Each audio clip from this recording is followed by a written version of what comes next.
What is up, movie buffs? I'm Jeremy, and movies are terrible.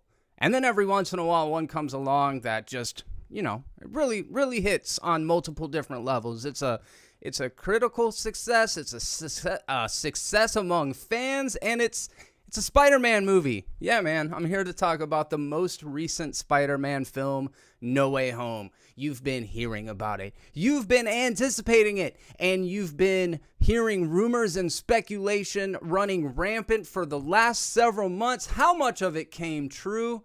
How much of it was complete nonsense? Well, a surprising amount of it was actually all true. No, we're not talking about Mephisto theories on this one.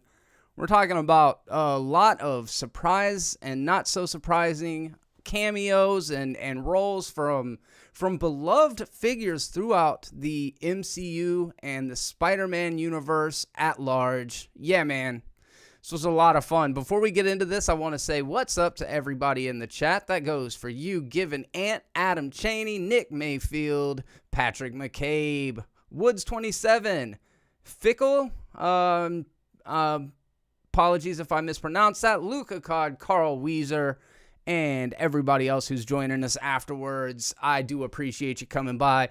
As you know from the thumbnail and the title, this is going to be a spoiler review. So I'm talking to you as if you've already seen the movie, because you have. Chances are pretty good you already have. And if you don't care about spoilers, welcome to the conversation. We are going to be talking about everything about this movie. And, part of me was like, gonna run a thumbnail. Like, I'll show you guys what my last thumbnail was. And I decided against it at the last minute because I didn't want to make anybody mad at me. But I was thinking, like, did we get 3 Spider-Men? What a clickbait thumbnail. It looks good though, right? But I was like, somebody's gonna get mad if I do that, even though it's a Photoshop job, even though it's not like a still from the movie. Anyways, so the way that I'm going to break this thing down is into a couple of different segments. I'm going to give my general review. We're going to do a spoiler breakdown. We're going to talk about the 3 Spider-Mens a little bit more in depth. And we're also going to talk about the villains, which one ended up being the highlights, the lowlights, who got the best redemption. And we're going to talk about the future of Spider-Man, Sony, and the MCU before finally giving my rating and letting you guys know what I think about it. But throughout this conversation, I would love to hear from you, because this is a community conversation and it gives you an opportunity to discuss the things that you just can't do in polite society. You know what I'm talking about, you freaky deaky Spider fans. All right, so here we go. We're going to go ahead and get into this. Also, I just now finished, 10 minutes ago, finished streaming with Alex of Momentum Media. So if you want to check out his spoiler thoughts, it'll be up in the next day or two over on Momentum Media. Head over there. Let him know that Jeremy sent you. Anyways, general review. So it's been a long time since I've seen a movie in the theater that the audience was so enthusiastic about, right? Random Andy's channel. I have the image of Tobey and Andrew arm in arm at the end of the movie as my background for my phone because it's the greatest image in the MCU. Hell yeah, dude. Hell yeah. Thanks for coming by, Andy. Good to see you, man. Good to see you. All right. So because the pandemic kept people away from the theaters for so long, this one hit in a whole different way because, like Endgame and Infinity War, what an awesome experience in the movie theater, and so much anticipation behind it. But we've been going to the movies. This is like the first big event film on this scale since the before times, So to get to the movie theater and to see it completely packed and to see at least a dozen people dressed like Spider-Man, it was already getting hype. I was super excited, right? I get into the movie theater and it is completely packed. There's not an empty seat in the house. Everybody's so just thrilled to be out and thrilled to be seeing this movie. And smelled a little like a wet towel in my section of the theater, but nerds. I was a little put off by that part. If there was one negative thing I have to say about the movie, it's that somebody in my proximity smelled like a wet gym towel. But that you can't fault the movie for that. but I couldn't not point it out. You know what I mean? Had to bring it up. So the movie starts off and, well, let me give my general thoughts also. I feel like this is a Spider-Man movie that is both small and huge at the same time. Obviously, gigantic budget, massive set pieces, lots of high-paid actors in the movie, so it's big by all intents and purposes, but I say it's small because it's still very focused on character stuff. There are so many small moments that are just characters talking to each other in an apartment or in a laboratory that really are the things that hold this movie together in a way that maybe even Infinity War and Endgame were just so finale driven, right? Like scene after scene after scene had to be big. This movie wasn't afraid to mix those really big moments with smaller moments, and I loved it for it. Also, Spider-Man in the MCU and Sonyverse is easily the most youthful approach to storytelling. It's the one that has its finger on the pulse of younger culture in particular in a way that other ones don't. Listen to my old ass talking. But I really appreciate it for that. It understands young people. It understands the internet culture. It understands, high school students in a way that other movies haven't even really addressed at all. So I really like that it's almost this John Hughes universe within a larger MCU universe, and I think that the whole trilogy's been really good about that. I've always had my criticisms with this version of the Spider-Man and the way that he's been to outer space and fought aliens and all of that stuff, which there's some really great meta moments in this movie that address that, and I just thought that the humor and the heart are balanced so incredibly well. There will be a scene that is gut-wrenching, tragic, and a scene that is gut-busting, hilarious, and there won't be a whole lot of time in between them sometimes, but I never felt that one detracted from the other. As you can tell, I'm a really big fan of this movie. I don't know if you're familiar or if you're aware of this, but Spider-Man is my favorite superhero. Batman being my favorite comic book character, but I've always made that delineation and said Spider-Man is my favorite superhero.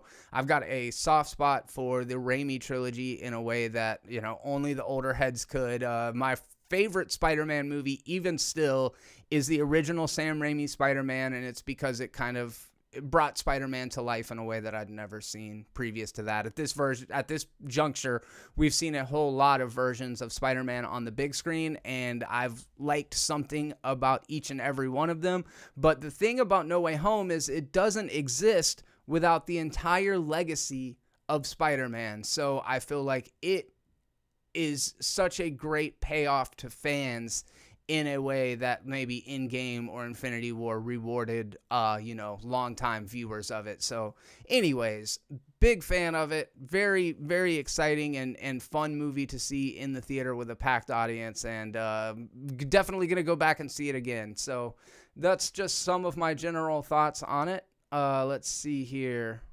Best theater experience in so long. I teared up so much. I was sitting next to some middle schoolers who didn't shut up the entire time. That's frustrating. My theater was only half filled. I guess the British don't care for Spider-Man. I know everyone smelt me. Got high as Spidey swinging off the Empire State Building before the film started. I feel like this was like Deathly Hallows Part 2, but we didn't know it was going to happen, and we weren't expecting it. So because we didn't know what was happening, so we didn't know that's what it was going to be. It was really great. Absolutely. Spider-Man's my favorite superhero as well. Spider-Man defeating Doctor Strange with math. Yeah, that was super cool. I also really liked it when Peter had been astral punched out of his body, but because his spider senses, he's still able to dodge and juke and keep the box away from Steven. Seeing Spider-Man fight Doctor Strange and kind of walk away as the victor was pretty cool, These fights can oftentimes go the way that the writers need them to. I don't think there's really any Avenger that could stand a chance against Doctor Strange, but they made it work really well in this film, and it was a very fun scene. Green Goblin was incredible. What a great way to handle these characters in so many ways. General thought, also I wanted to say that I love the fact that the villains are seen as more than villains in this movie. I think that it was very clever to make it to where Peter was almost collaborative with them at times, and that there's this human desire to have strength and to have power, and that can either corrupt or, give you virtue, and Peter is an example of when those accidents go wrong and you have the responsibility versus somebody like Electro or somebody even like Green Goblin that maybe their life wasn't so together in the first place, and then being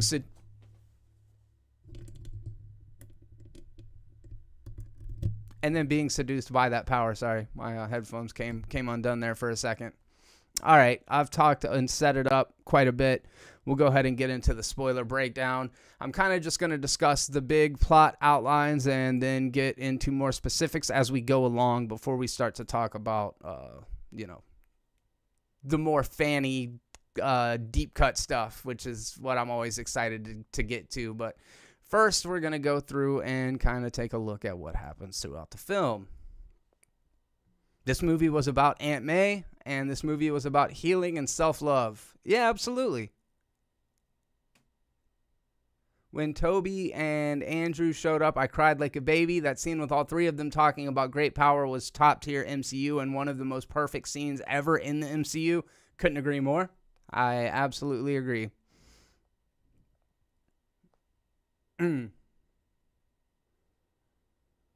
Oh, that scene where Andrew's Spider-Man saved MJ was, and the way that Andrew Garfield's expression sold it was that was the part that hit the best for me. And considering it's from a movie that's not my favorite, I thought that was a really great little redemption for that character and for that version of the story. All right. After Quentin Beck framed Peter Parker for murder and revealed his identity to the world, Parker, his Aunt May, MJ, and Ned are interrogated by the DODC. But all charges are dropped with the help of a lawyer, one Matt Murdock.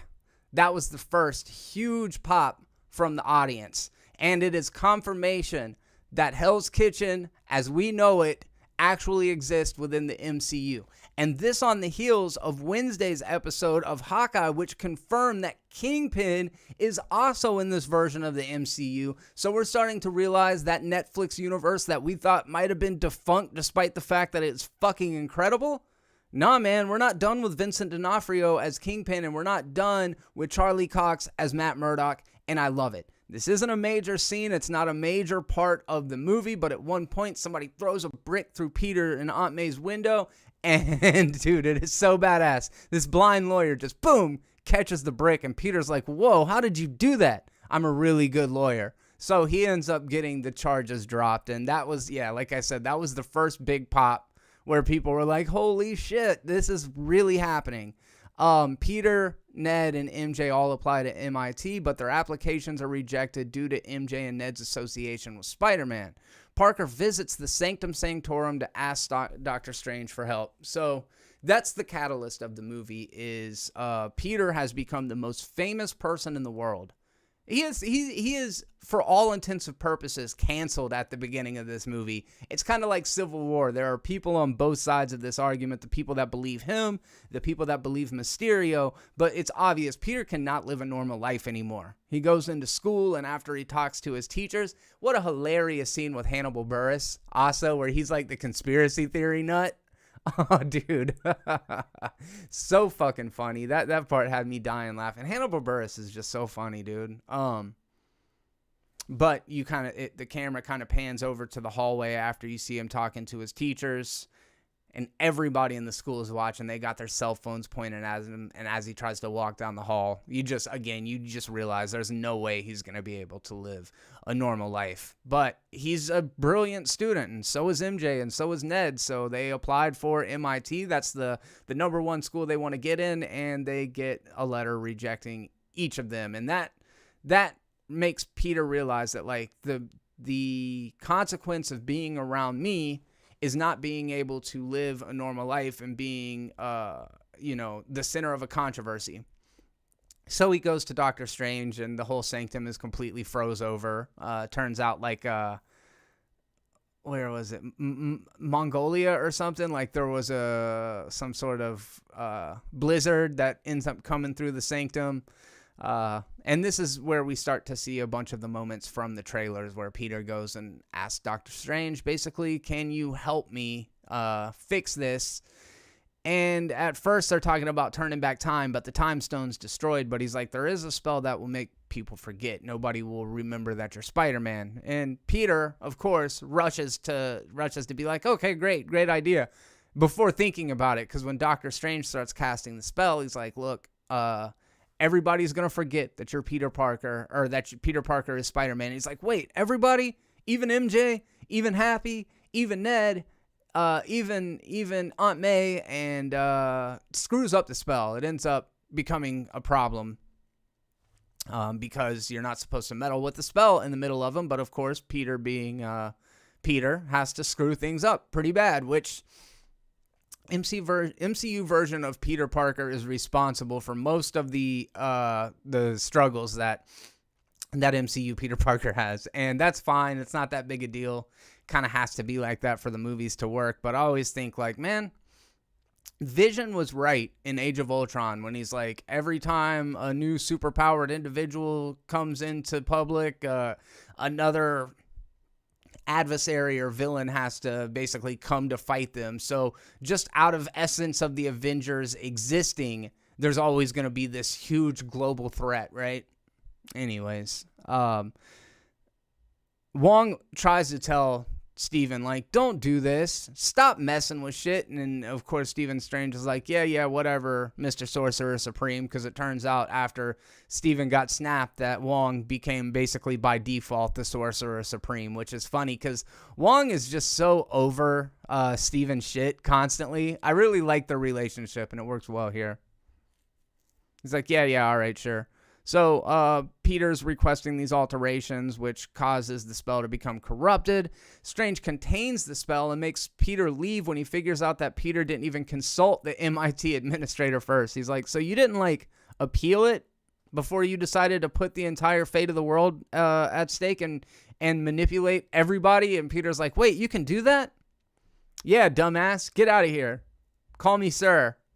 So Peter is going to chase down the MIT lady, who he finds out is about to get on an airplane to fly back to wherever MIT is. I guess I should probably know that.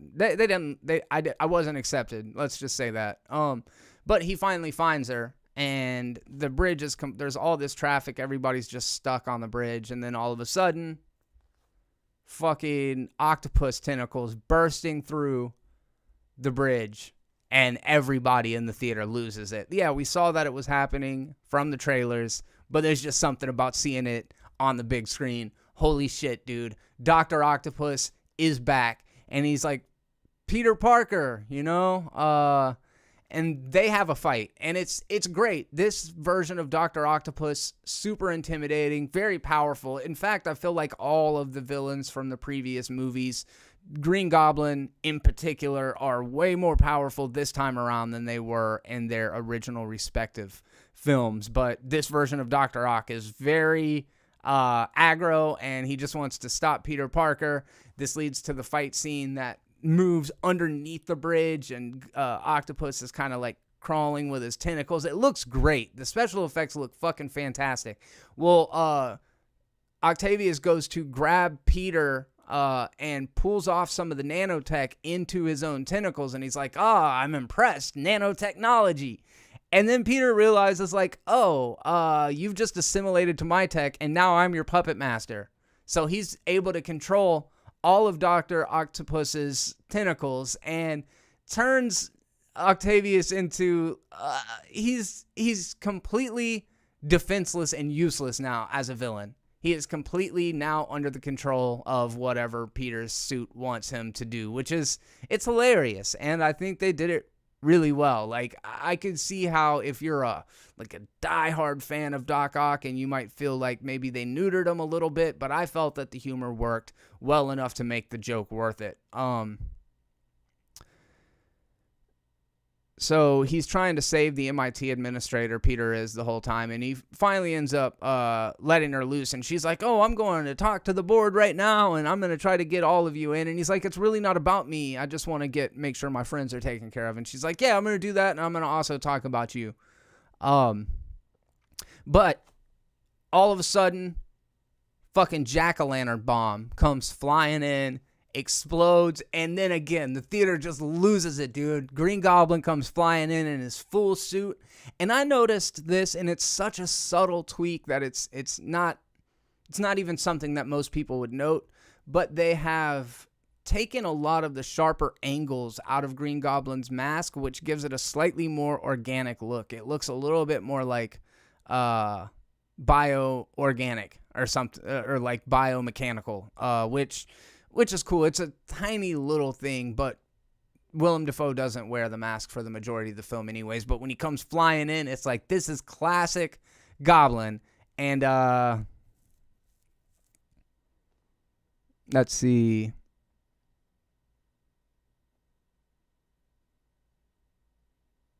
Before he can attack him, Doctor Strange captures Octavius and puts him in a holding cell in the Sanctum alongside Kirk Connors. Strange explains that the spell summoned people from every part of the multiverse who know that Peter is in their world as Spider-Man. Strange orders Parker, with the help of MJ and Ned, to find and capture the remaining people. So here's our mission for the movie. Doctor Strange is like, these people can't exist here. Their fate is to die. So we need to go and capture them all and just send them back to their respective universe. Whatever happens, happens. Fair enough. These are bad guys, right? These are villains. That's what you do with villains. You stop them.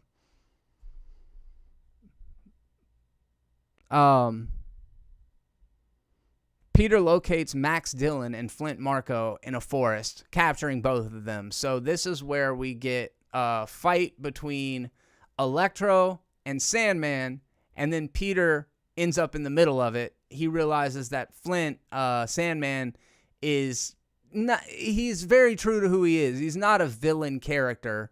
And this version of Electro is just like, he's power hungry. He ends up in this new place. He looks great. You know what I mean? Compared to how he did in The Amazing Spider-Man. No buck teeth, no balding on top. It's Jamie Foxx, dude. And he's hungry for this new power that he could potentially possess, but they end up getting zapped into this prison place underneath the Sanctum as well. There's a lot of stuff underneath that Sanctum, by the way. But meanwhile, Osborn, having reclaimed control of himself over his split Green Goblin personality, goes to Feast and is treated by Aunt May before Peter Parker comes and gets him. So Peter shows up to Feast, which I think Feast is like a part of the game. I think it's one of like Peter's little hideouts. I hadn't played the game, so I don't really know, but Alex mentioned it to me earlier. But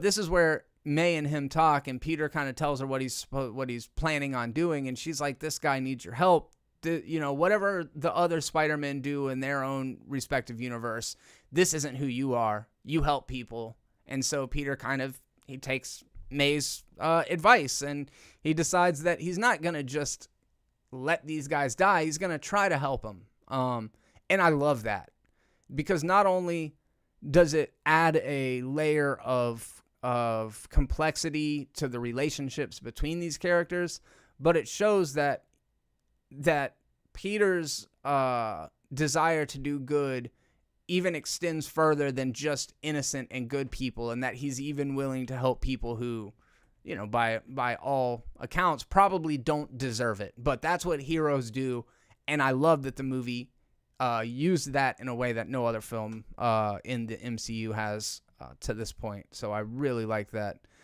I literally cheered when the Goblin broke his mask. So yeah, before he makes it to Feast, he has this kind of, conflict between his two personalities, and he takes the masks and he shatters it and leaves it in the alley. And I thought that was a really cool scene as well.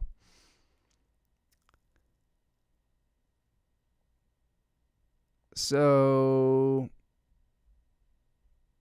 Strange ends up imprisoning Osborn with the others, and you can tell, like, there's a bit of stress involved with this. All these guys are supposed to be trusting Peter, but they also kind of find out like he's gonna send them back to where they're gonna go, and they're not gonna. It's not gonna end well for them. So they're kind of like, oh, what the fuck? This guy's like, he's about to be responsible for our death. But he tells them like, I think I can fix you.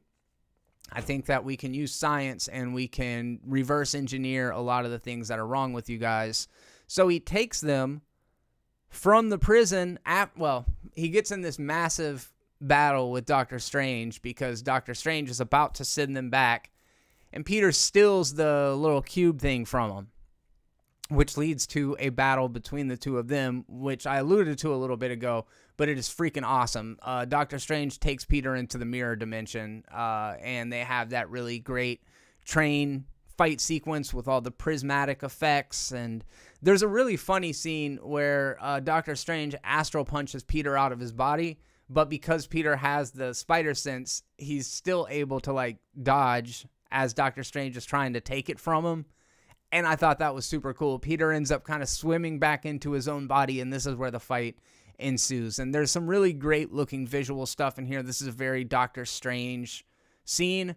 Peter ends up just, due to the circumstances, ends up able to get the upper hand on Doctor Strange and ends up trapping him inside one of these dimensions where he's unable to get to Peter for, essentially the rest of the movie. So now Peter has got all of the villains free from their prison, and he takes them over to Happy's house where he's able to successfully fix Dr. Octopus, the little chip in his neck that had short-circuited.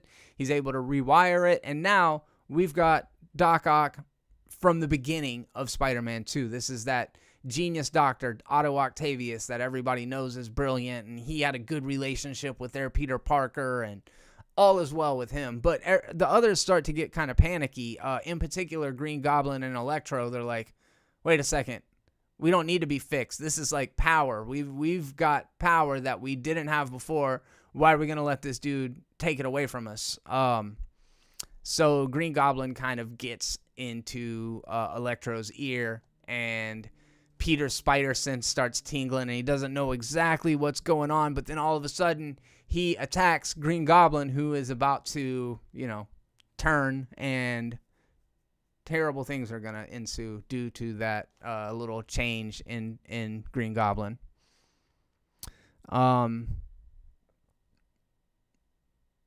Peter smuggles the villains into Hogan's apartment and successfully cures Octavius. I mentioned that. While developing cures for Dylan and Osborn, the Goblin persona takes control and convinces the uncured villains to turn on Parker. Dylan and Marco and Connors escape, and Osborn destroys the apartment before killing Aunt May. Damn, dude. Was not expecting that. Mostly because you're used to it being the Uncle Ben character, and this literally leaves Peter with no family, right? Like, for forever, it was like Aunt May was kind of part of his moral compass with the lessons that had been instilled from Uncle Ben. And the fight between Goblin and Peter is really well done. Goblin is so fucking strong in this version of the film. I feel like he's stronger here than he was in the previous versions. But the Goblin glider comes in while he's fighting Peter, while Aunt May is there, and it clips her, and then the Goblin gets on, flies away. And everything seems to be okay for a minute. Aunt May's kind of checking on Peter, and he's like, oh, my ribs hurt. She's not complaining. She's not crying out for help or anything like that. Her concern is him. And then we realize she's kind of using a jacket or a shirt to cover up this, mortal wound. And it ends up killing her, but not before she gets to utter the phrase, with great power comes great responsibility. And this is the beginning of the transformation from the MCU Peter Parker that everybody knows and loves to the more traditional comic book version of Peter Parker that I've always loved so much. But if Uncle Ben was his origin story in the original run, the death of Aunt May is the beginning, is the catalyst of his transformation to being the Spider-Man, not Spider-Boy that we know here. So for a long time, I've kind of had a criticism about the Tom Holland version of Spider-Man, and that's that he's always needed a daddy, like an adult male father figure to help him navigate life and make decisions that aren't terrible, even though most of the time he makes the bad decisions anyways. But this movie kind of leaves him in a different place, and it does begin with the death of Aunt May, which I thought was a emotionally affecting and well done scene.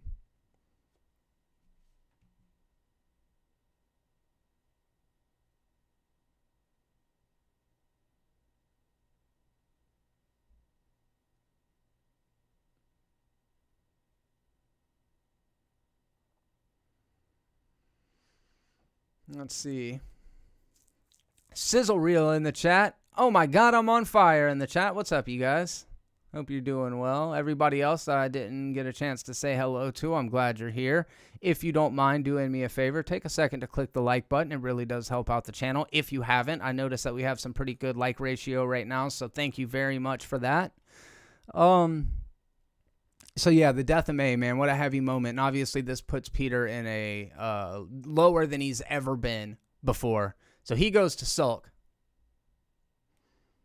But while that's happening, it kind of cuts to Ned and MJ, who at this point have that cube. And Peter basically said it, like, use it as a kill switch. If I contact you, or if I don't contact you, hit the button. Something might have went wrong. Hit the button. It'll basically do what the original plan was in the first place, which is to let them all go back to their own universes and die. But they decide not to do it. They're waiting to get a sign from Peter.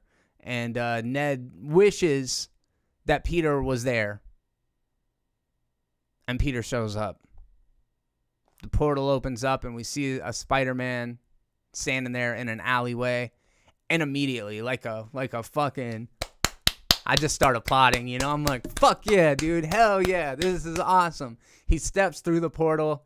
He takes off his mask. And then the rest of the audience realized what was going on. And they all start applauding and cheering. It's fucking Andrew Garfield, the Amazing Spider-Man, has just now showed up into the movie. So now we know things are about to get wild, because I already suspected that Tobey was going to be in there. Andrew was the question that we had, and this is confirmation. Oh, dude, the Spider-Men are coming together on film. Audience is going nuts. It was super exciting, and I love the way that they handle Andrew Garfield's Spider-Man in this movie. So good.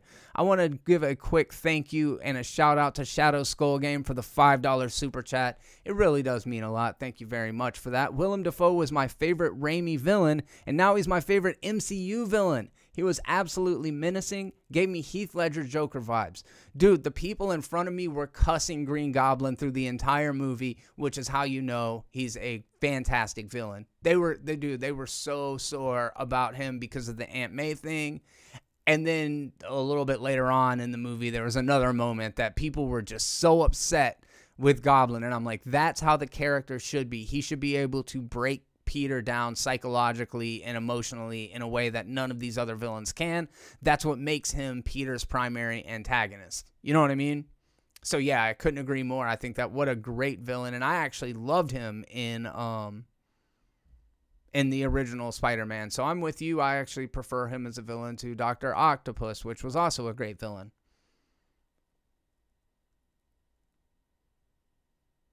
I don't think it was the worst kept secret. I thought they did a really good job of hiding the confirmation that the other two actors were going to show up. I know there were rumors, but of course there would be rumors, but I thought they did a really good job of keeping it concealed compared to other movies like that.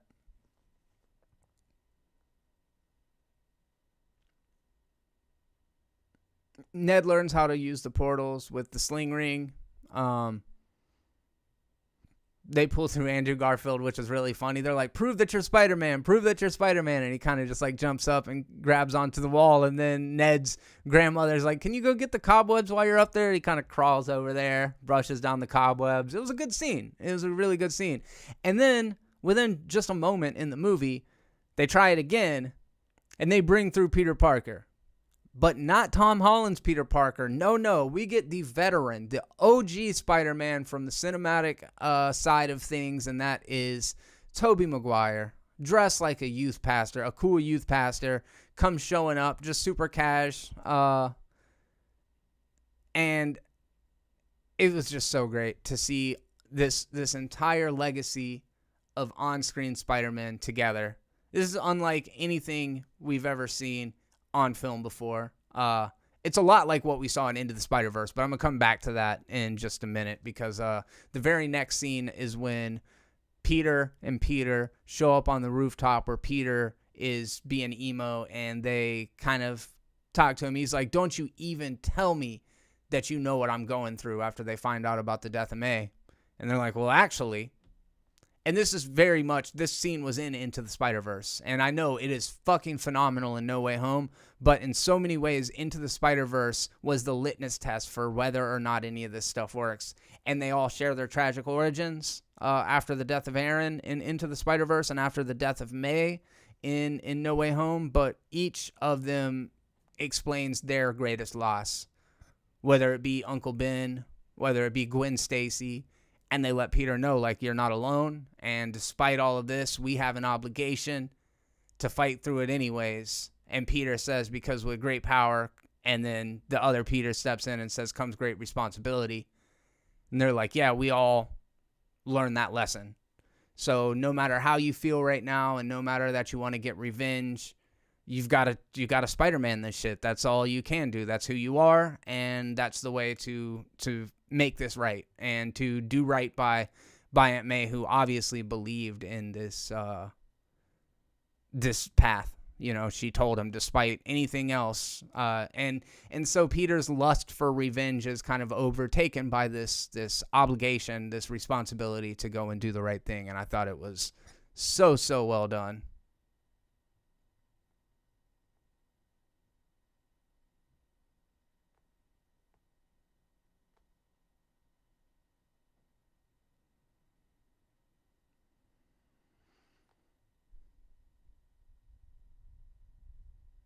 The stuff with the three Spider-Men was so well done. I'm glad they were in the movie for over an hour and not just the final fight. I couldn't agree more. I thought it might be like a On Your Left type situation, where during the third act, they just kind of came through the portals and they helped them fight and win the battle. But no, it was not that at all. It was a much more central to the plot kind of situation. So from there, all three of the Spider-Men go to a lab, and they start working together, and this really shows, you know, Peter Parker's a genius. They go into it in a way that few other Spider-Man movies, short of Andrew Garfield's Spider-Man movies, which actually dealt with it a pretty good bit, learn what makes them all kind of boy geniuses. And we also get to see, like, the similarities between all of them. Again, their love of science and math. And then we also get to see these stark differences between them. And I felt like they used Andrew Maguire I felt like they used Andrew Garfield very similar to the way they used Peter B. Parker in Into the Spider-Verse. He was comically funny. He obviously was struggling with his own identity and had kind of really leaned into being Spider-Man since the struggles that he had, where it seems that Tobey Maguire had really become more Peter Parker than Spider-Man, despite still, being Spider-Man, having a hurt back and stuff. And the scene where Andrew Garfield pops Tobey Maguire's back was hilarious. But I really like this scene where the three of them are working together, and they develop cures for Dylan, Marco, and Connors, and they lead them to the Statue of Liberty. Peter 2 cures Marco, and Peter cures Connors. Octavius arrives to help the Parkers and cures Dylan, who reconciles with Peter. I also like that Max Dillon mentions the line, like, in one of these universes, there's got to be a black Spider-Man, and you're like, hell yeah, dude, we're going to eventually get Miles Morales, and that's fantastic. That third act set piece that takes place on the new Statue of Liberty, also fantastic timing, because it was just now addressed in Hawkeye. So we watched the new Hawkeye on Wednesday, go to the movie theater on Thursday, and get the unveiling, well, not quite, but this version of Statue of Liberty with the cap shield. And it was just so cool. They're like, are you going to go destroy another monument? Oh, yeah, pretty much. You know, I mean, that's kind of how these movies go. But this third act finale was much more character focused, and it wasn't just complete chaos. And each of the respective Spider-Men learned to work as a team, because our Spider-Man had been on the Avengers before. These other two have never worked collaboratively. You know, they've always been their own entity. They don't even know the Avengers exist. So to see Peter kind of take the lead as Peter #1 and show them how to coordinate attacks, and they're going to each take on one villain at a time. But this is after we've already got these great shots of like Andrew Garfield against the Lizard and against Electro. We see our Peter. It was just super cool. Like, I really like how it brought you back to each of the previous franchises with just these little moments, and the fighting on the scaffolding and stuff. It looked great. I was super stoked through the entire thing, but the whole time I'm wondering, where's Goblin at? Where's Goblin at? He's the real problem. These other guys, they can probably be reasoned with. Goblin's a fucking maniac, so we're going to have to figure out what's the deal with him.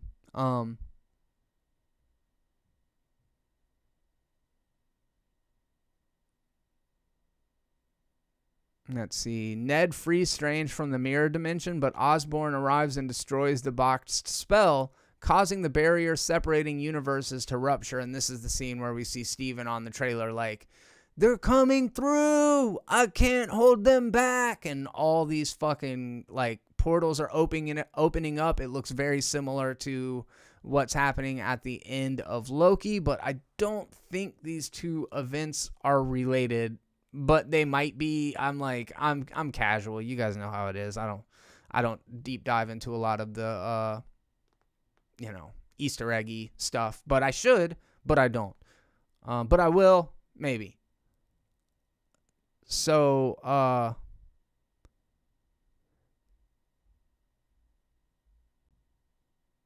this is where the fight scene happens between Tom Holland's Peter Parker and the Green Goblin. And it's not balanced, dude. Like I said, Green Goblin's a badass in this one, but like he can't match the strength of Spider-Man. And Spider-Man is just bodying him, dude. There's that scene where he like picks him up and fucking throws him over his back and suplexes him. And I was like, oh shit.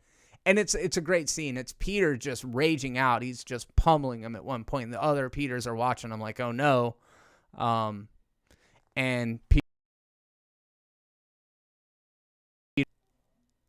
he picks up Goblin's glider, and he's going to bring it down right on top of him. And right at the last minute, as he's coming down, Tobey Maguire's Spider-Man gets in the way, and he stops him, and he's like, dude, don't do this, don't lose your way. And all of a sudden, shank, fucking Peter gets stabbed in the back. Tobey Maguire's Peter gets stabbed in the back by Green Goblin. And I was like, oh shit, they just now killed Tobey Maguire's Spider-Man. That was a ballsy move, and he falls over.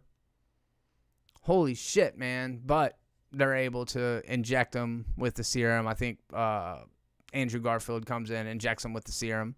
Throws Peter the serum. Peter injects it with him. Tom Holland's Peter. It's a little confusing, you got to admit. And Goblin turns back. And Tobey Maguire's Spider-Man is fine. He's like, I've been stabbed before, as the other Peter kind of lifts him up. And I was like, I don't know. I don't know if that was a cheat or not. I kind of would have rather seen Tobey Maguire die there, even though he's my favorite Spider-Man, as I mentioned. And I'm thinking the reason they didn't do it is because they didn't want to anger fans like myself. But I would have been fine with it. I thought it was another big, emotional, impactful moment. But I didn't mind that they didn't kill him. It did kind of make for a happier ending. It would have been incredibly bittersweet if we lost Aunt May and Tobey Maguire.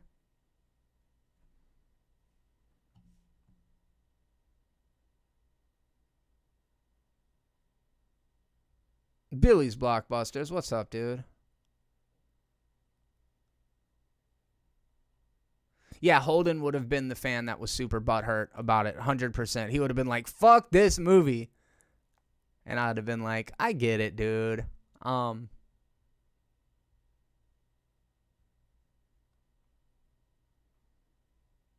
Northern Crusader. Saw it in IMAX last night. Wanted to see it again immediately. I've never felt so serviced as a fan. Top 3 Spidey movie for me, and maybe my new favorite MCU movie.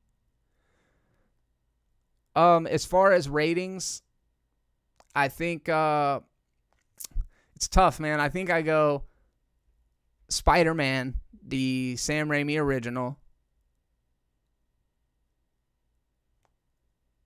No Way Home, and Into the Spider-Verse. I might swap out 2 and 3, though. I'd have to see them again. I love Into the Spider-Verse, but I think this is better than Into the Spider-Verse. So I think, and it could change. I might end up saying this is my favorite. I just think this one doesn't exist without what happened before. But for right now, I'm going to say Spider-Man, the original, and then No Way Home. And as far as the rest of the rankings, I'd have to sit down and think about it. But I think this is my favorite Spider-Man movie that's not that original Spider-Man movie. Because as I mentioned up top, like, I will always have a special place in my heart for the original Sam Raimi film, because it brought Spider-Man to life in a way that we'd never seen on screen before. And while the second one might have a slightly stronger screenplay and stuff, it just, I couldn't match the feeling of, oh my God, we're seeing Spider-Man in real life. This is fucking amazing. And I know it's not real life. I know it's a movie, but you get what I mean. It like looks like a real Spider-Man. Super exciting.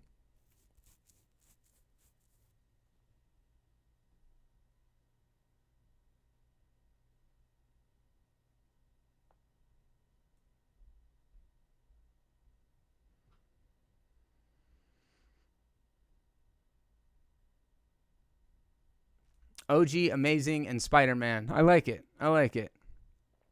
Favorite Marvel movie this year? I think that's a safe assessment. I couldn't agree more. But yeah, just what a great film. What a great film. I really did enjoy it.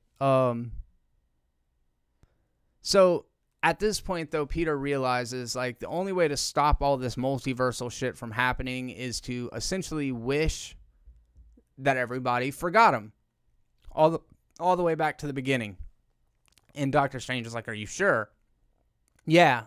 And he's like, well, go say bye to your friends. You know, you don't have long. So Peter goes down and he talks to MJ and Ned and basically tells them exactly what's going to happen. And they're not happy about it, but they understand. Thank you very much. Random Andy's channel, $5 super chat. You're the best, dude. For me, it ties with Spider-Man 2 for the 9 Spidey films, and for the MCU, it just might tie with Endgame for the best MCU movie.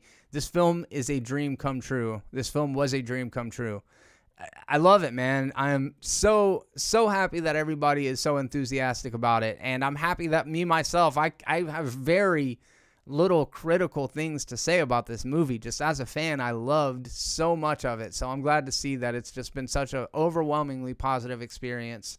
I think they need to take a couple years off from Spider-Man. Now, Billy's Blockbuster says, I feel that, bro. I think that would be all right, too. I thought the new suit he had at the end had a piece or design from everyone's suit, like all 3 of their suits matched up. Anyone else think of that? I think I could see that for sure. To me, it felt like the most true, the most classic Spider-Man suit that we've got so far. But I'll get right there. I'm going to come right back around to that thought, so stick around for a minute. But so Doctor Strange goes through with it. Everyone in the Earth has their memory wiped. So Peter Parker is anonymous now. No longer the most famous person. In fact, nobody knows who he is.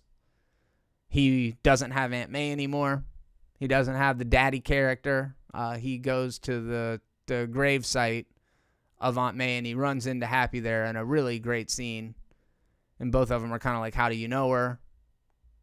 All right, nice meeting you. And they kind of part ways. And then Peter goes to the coffee shop where MJ works. And Ned's there, and they're both, you know, MJ and Ned are still buddies, but they don't know that Peter exists. And Peter is working up the nerve. He'd come up with this kind of script, speech that he's going to give to MJ. But when he sees how things are going, he decides he's not gonna mess with it. Not for now. Not for now. And then we go, and he's going into his apartment, his new home, and it's his dingy little shitty apartment in New York. And nobody knows them, and you're like, holy crap, this is like animated series Spider-Man. This is like the comic era that I grew up loving Spider-Man. Peter Parker, the nobody, Peter Parker, the kind of losery guy. Like, he's still cool and shit, but this isn't Avengers superstar Peter Parker. Worked for every major superhero known by everybody in the world. No, this is a totally different take. You know, one thing I will say, and I know this is kind of a side tangent, but real quick, J. Jonah Jameson as played by, you know who I'm talking about. I can't think of it right now for some reason. J.K. Simmons. Not near as cool, man, as he was in the Sam Raimi's movies. Just throwing it out there. They didn't quite nail J. Jonah Jameson as well as Sam Raimi did, but that's some minor little nitpick because it's really not his movie. But I loved it. At one point in the movie, you see Aunt May tailoring Peter's suit, fixing it up a little bit. And now she's no longer around, and he's got the sewing machine just to kind of show, like, he's his own man now. He is Spider-Man, and he puts on the suit, and he swings out into the city, and boom, fucking cut to credits, dude. And I was like, oh, my God, this trilogy has been Spider-Man's origin story. Like, everything that Peter has experienced up to this point has kind of been taken off the board to give us the Spider-Man that I've been craving the entire time.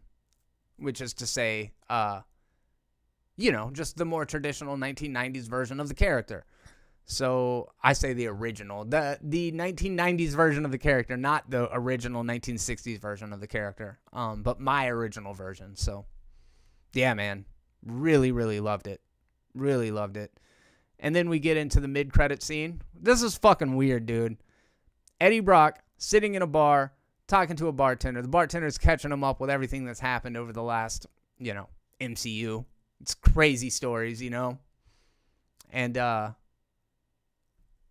fast as he shows up, he just disappears from the multiverse, or from our universe. But he left something behind. Left a little tiny chunk of a symbiote suit behind. So that gives us an idea of things to come in the Spider-Man universe. And then we get a post-credit scene, which is a teaser for Multiverse of Madness. I don't really feel that fits into the conversation really well here. But the Venom thing definitely does open up lots of doors for what's coming next. I know that Sony and Marvel are discussing an upcoming trilogy, and Tom Holland has played coy as to whether he wants to continue to play this character or not. He does. He just wants more money. So this is a negotiating tactic. It's a classic, you know what I mean? It's like burning down your bar for fucking insurance money and blaming it on an electrical fire. You know what I'm saying? You get what I mean. Damn, dude, I just love this movie so much. But I wonder about that. So, Venom is going to be going for Peter now. There's no way that he's not after the post-credit scene in the Venom Let There Be Carnage. But to me, it's kind of a slap in the face. It's kind of like, oh, no, we want Venom in the MCU. We just don't want you in the MCU. We want our own version of Venom. Like, you guys keep making your money. We know Venom is profitable, but we don't like your version of Eddie Brock. So we're going to bring in another Venom. But I suspect it's going to be Peter Parker. I suspect we're going to get a Black Suit trilogy next time around, which is, it's cool. It's exciting. A lot of people love that storyline, so I could see that happening.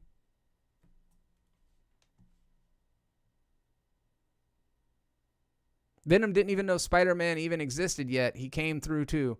He did know from the post-credit scene in Let There Be Carnage. Unless I misunderstood what you're saying. But how's it going? I am Sam. Glad you're here. I want to see new villains like Kraven. Yes. Spider Killer. I don't know who that is. And Black Cat. Oh, please. Black Cat, sexiest comic book character of all time. Yeah, I said it.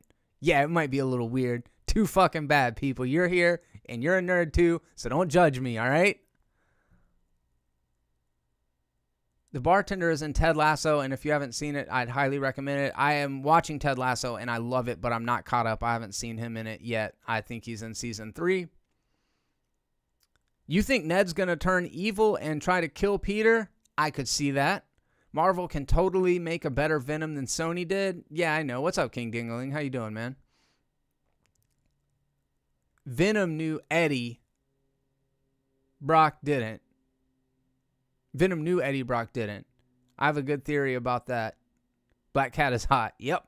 Hey, man, I mean, compared to the whole only people who know Spider-Man as Peter Parker came through, They had their masks off, though, no? I might have missed it in the excitement. What's up, McBurger Deluxe?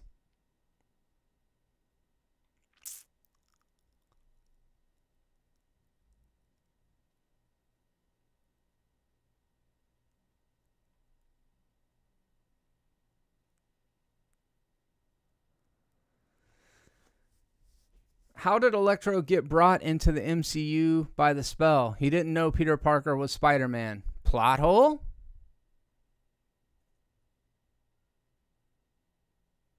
Flash could be Venom. Yeah, the symbiote might make his way to Flash Thompson, which would give us the Agent Venom character. I mean, they could do it any number of ways. They often do. But yeah, I was surprised how much parallels to Civil War this version of Spider-Man had, especially being that we already did another version of Civil War.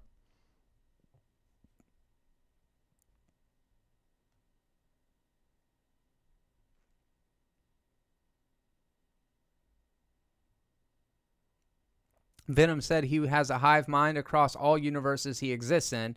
So in one universe, he may have known Peter. Yeah, that's a good point.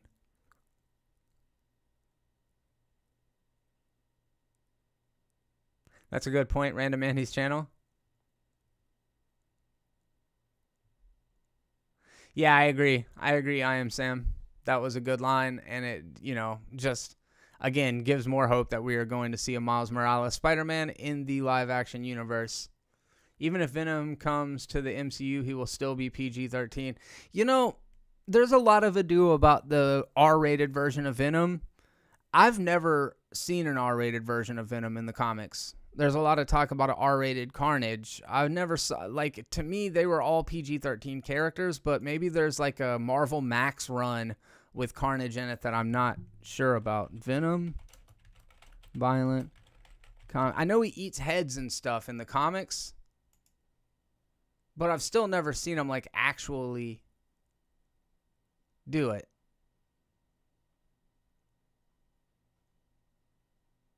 Venom made out with the Thing. Venom forced his host to eat people. Venom devoured Peter Parker's entire body. I've just never seen the panels with the gore on them, I guess is what I'm saying. I know Cletus Cassidy's a serial killer.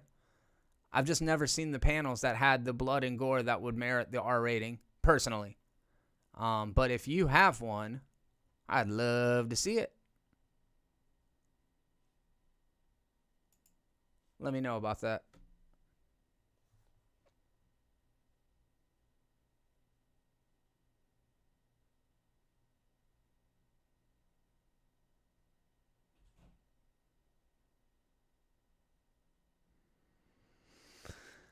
It would be cool to see Daredevil and Spider-Man, and we know that Daredevil and Kingpin are arch enemies. We also know that Peter in the comics and Kingpin have a long adversarial relationship, and that Kingpin is responsible for a lot of the Sinister Six kind of team-ups and stuff. So I think that there's a lot of potential there. I'm still curious, are we excited about an Echo series? Can't I just get a Daredevil series? Maybe we can have both. I like Echo, don't get me wrong, in Hawkeye, but it's man, we're still pulling out the big guns in the MCU here. I want a Daredevil series done at the MCU with Kingpin as the bad guy. But I guess we've already got that, so going a slightly different direction wouldn't be bad. I just don't really want to see Charlie Cox's Daredevil as just strictly a supporting character when he's so damn good. I love that guy.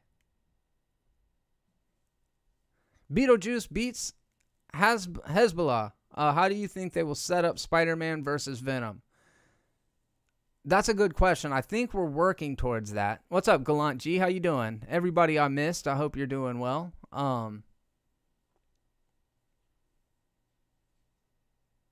wonder how they'll do it. I mean, it could be just as simple as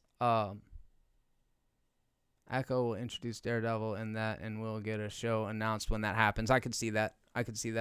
Yeah, I mean, I know that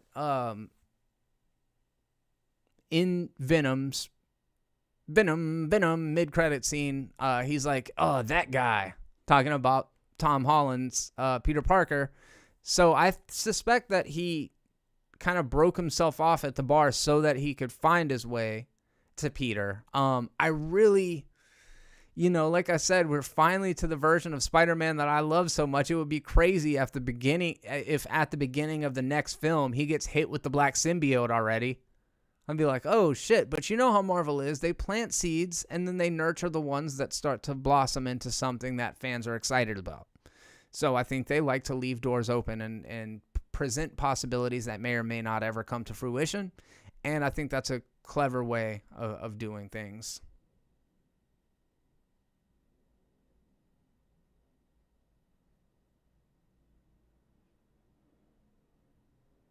Kurt, Trustin Feige, the Marvel God. What's up, man? Thanks for coming by.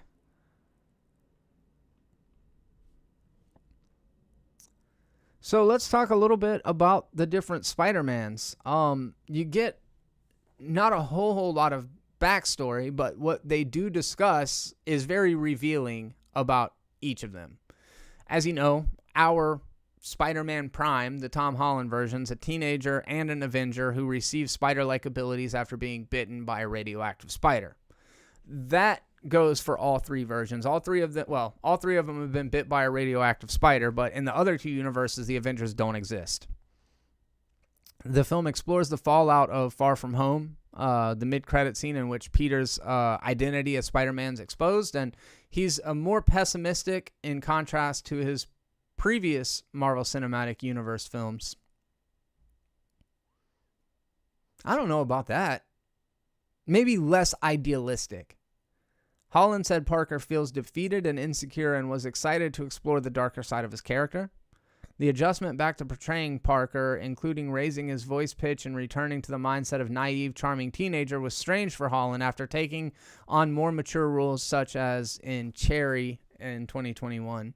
Yeah, I do feel like you can see a maturation of Tom Holland's Spider-Man in this movie. He doesn't look so young anymore. His stature's a little different. He carries himself a little bit different, but I didn't notice him to like really be lifting his voice all that much. Though he is, he's not a high school student anymore, and actually at the end of the movie, he's not a high school student anymore as well. So I like this version of Peter Parker and Spider-Man. I think Tom Holland, to me, he's the whole package. I think that he is the most appealing for younger and older demographics.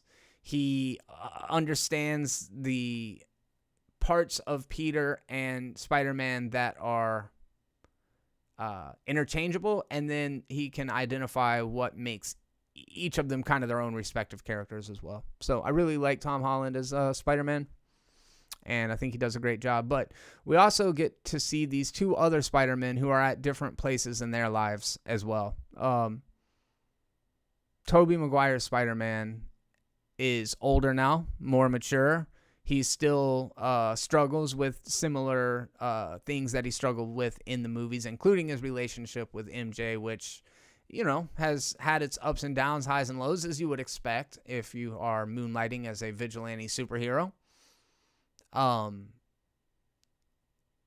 He seems to be the most zen of the three Spider-Men. Like, all of the experience has caused him to like kind of understand his role in the world in a way that the others don't quite yet.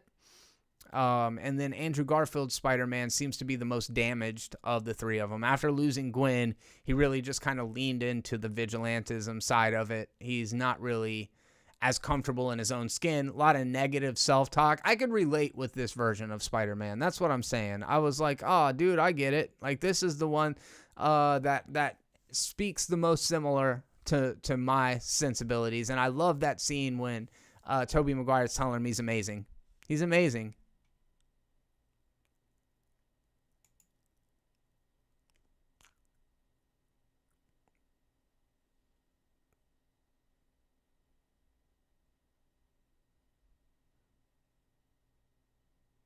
Oh my God, I'm on fire. $20 super chat. Thank you so much. It was fun chatting, but I got to go clean my apartment.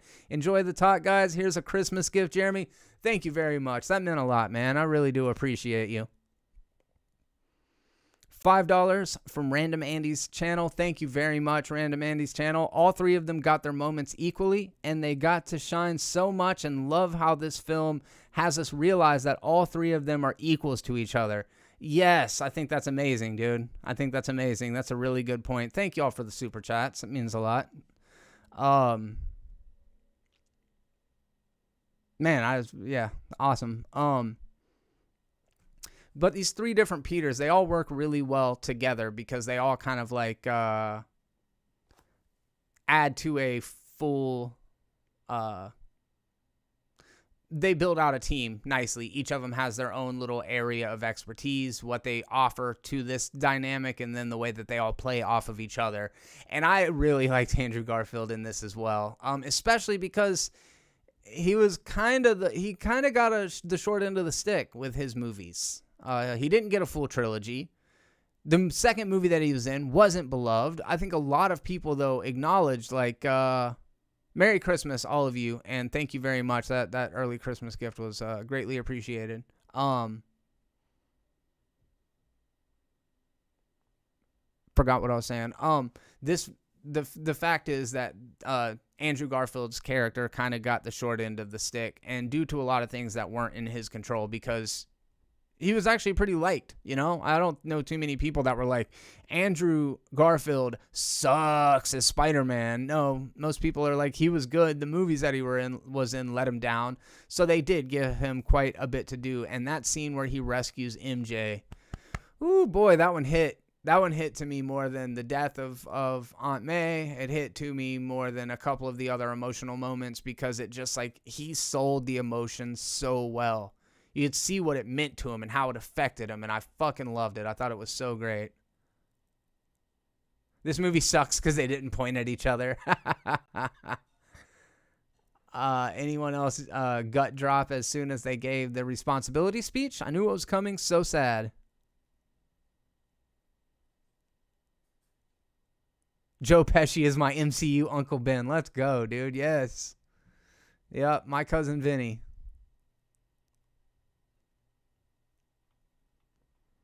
But yeah, I don't want to even say who my favorites of the Spider-Men were. I don't want to rank them or anything like that, because I thought they were all wonderful and they all brought something very specific and very true to their own respective franchises with them. And I loved it. It was just a celebration of the things that have come before. However, with the Multiverse 5, I think we can get into that a little bit and kind of talk about who shined, who kind of fizzled, and who got the best redemption and who got the least to do. Let's go ahead and jump into that.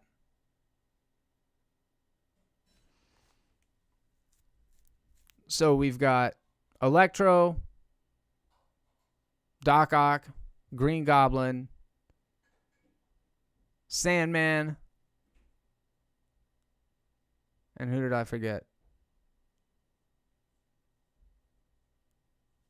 Why do I only have 4 here? We got the Lizard, we got Doc Ock, we got Sandman, we got Electro, and we got Goblin. I feel like I need to put this in front of me so that I don't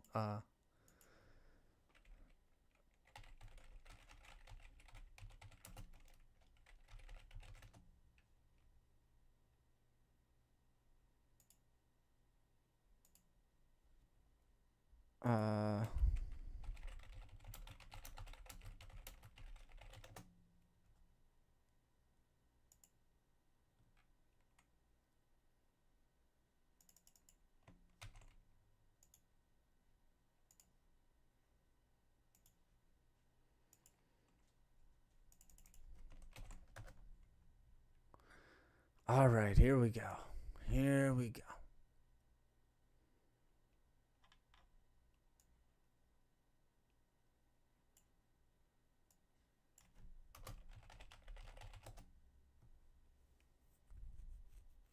All right. So, just right off the bat, Electro is great. Doc Ock is great. Norman Osborn is great. Sandman and the Lizard, they don't get a whole lot to do, but there are so many people to address in this film that somebody was going to have to get a little less than the others. And if I'm being honest, the Lizard it's not really that great of a character. I loved Sandman in Spider-Man 3. I just felt like they didn't know exactly what to do with him in this one. Y2 Flax, you did. I appreciate you being here. Timothy Brightinger, Sandman and Lizard were worthless, but they were all needed. Goblin was big bad, and Defoe was great. Doc Ock was the cure helped, and Electro got a remake. Yeah, really great. That's a really good summary of it. Make sure I didn't miss anything. All right.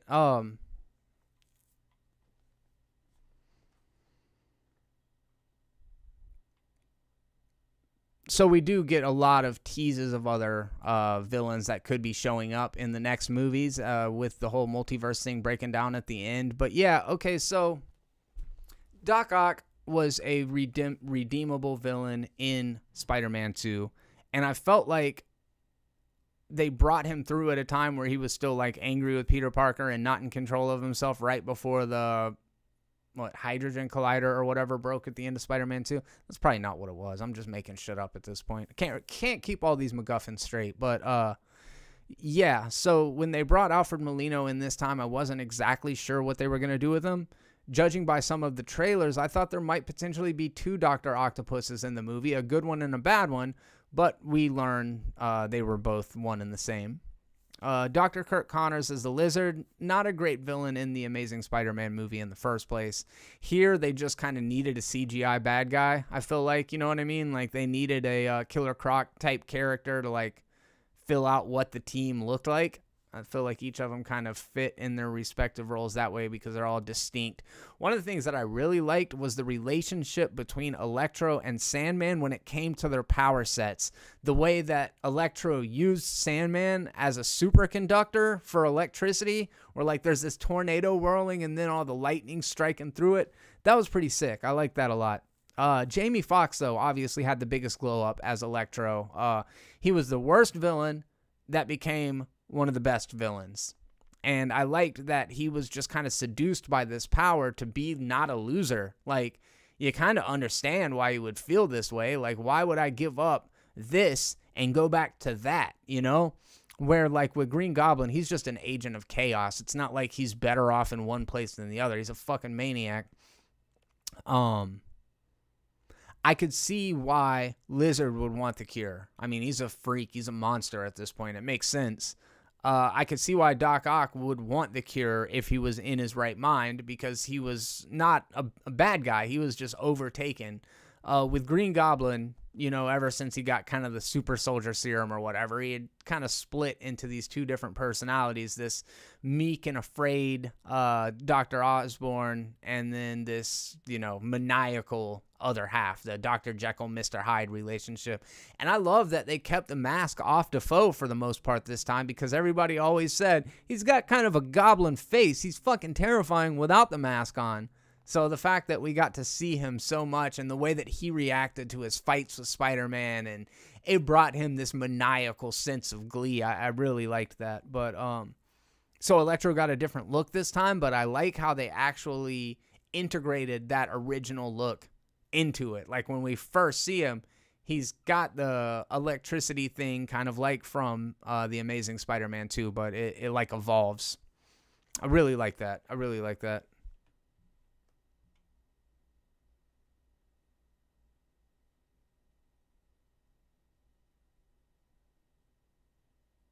I also love the whole "what's the biggest bad guys you fought" scene. Yes, that was great. That was fantastic. Oh, really good question. And then he's like, you know, I fought this alien in outer space. And they're like, wait, what? Super good. I guess we can confirm that Mysterio is dead now. Yep.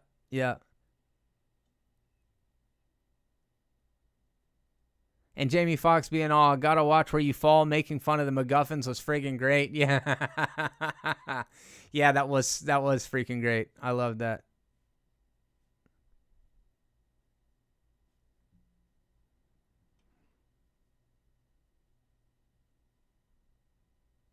Yes, it was like the ultimate fan service movie. I really loved it. I felt like it was one of the most fun movies I've ever seen, and easily the funnest movie I've seen since the pandemic. Very hard with all Marvel movies to say, like, how does it exist in a vacuum? Is it really that good of a movie, or is it just that we love everything in it because we've loved this stuff for so long?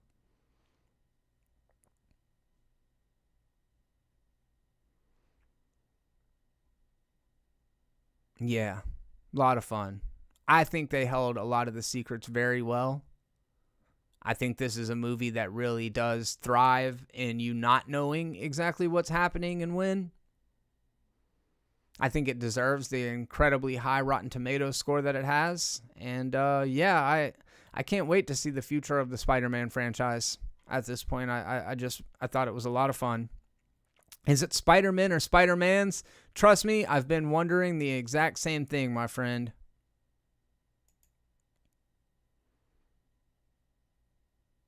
On a scale of 1 to 5, I am so hesitant to give any movie a perfect score. On a scale of 1 to 5, I'm giving Spider-Man No Way Home a 4.5 out of 5. Yeah, man. But that's my take on it, you know? I've been wrong before. I definitely miss certain things. I omit certain things, but I would love to hear from everyone some of your favorite moments. What were some moments that maybe didn't work for you? I know I've been hitting very heavy on the praise for it, but, you know, no movie is perfect. So if there's anything you would have liked to see a little bit differently, are you a Venom fan that was a little disappointed in the way they treated Tom Hardy? Would be very curious to hear what your thoughts are. Do you think that Spider-Man's going to end up with the black suit in the next trilogy? Let's discuss. I mean, the possibilities are endless. And not only that, but next week is the season finale of Hawkeye.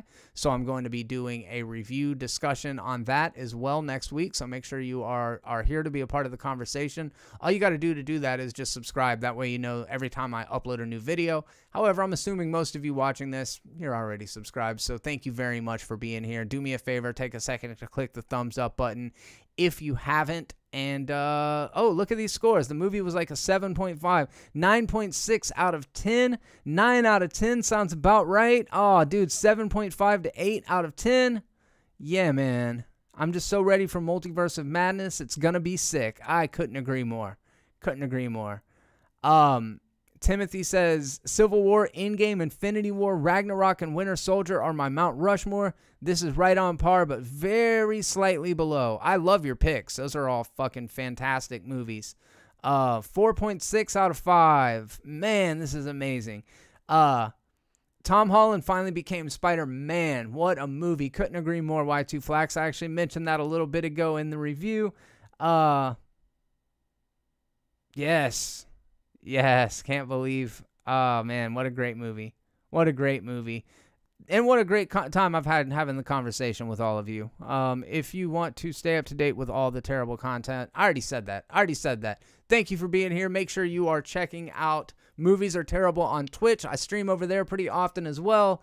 Oh, yeah, man. Y'all have a fantastic rest of your week. With great power comes great responsibility. I'm Jeremy, and until the next video, be terrible. Peace.